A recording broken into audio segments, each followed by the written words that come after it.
pengantar logistik pemilu di Sudda, Kelurahan Leoran, Nrekang, menghadirkan cerita inspiratif yang tidak terlupakan. Pasalnya, mereka memilih menyeberang Sungai Sadang sebagai jalur alternatif menuju tempat pemungutan suara, TPS. Penggunaan sampan atau kapal rakyat sebagai sarana transportasi untuk logistik pemilu. Sungai Sadang adalah suang terpanjang di Sulsel. Sungai ini membentang sepanjang 182 km. Sungai yang mereka hadapi memiliki arus deras dan tantangan medan yang sulit diatasi. Kendati demikian, mereka tetap semangat untuk menjalankan tugas dengan baik. Penting lagi adalah memastikan setiap warga dapat menggunakan hak pilihnya. Sehingga, mendorong mereka untuk mengambil langkah terobosan ini. Kisah perjuangan para pengantar logistik pemilu ini disampaikan oleh anggota Komisi Pemilihan Umum, KPU, Nrekang, Muhammad Rahmat.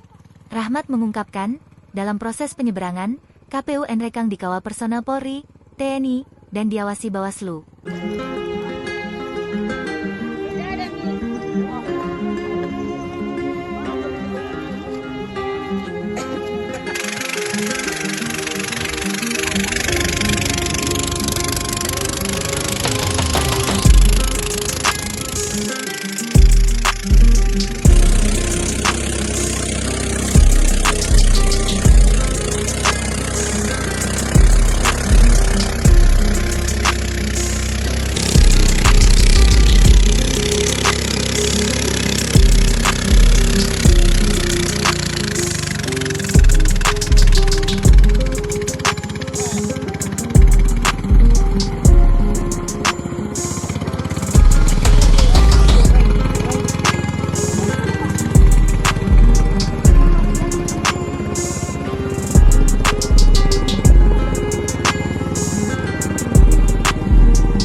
Download Tribun X sekarang, menghadirkan lokal menjadi Indonesia.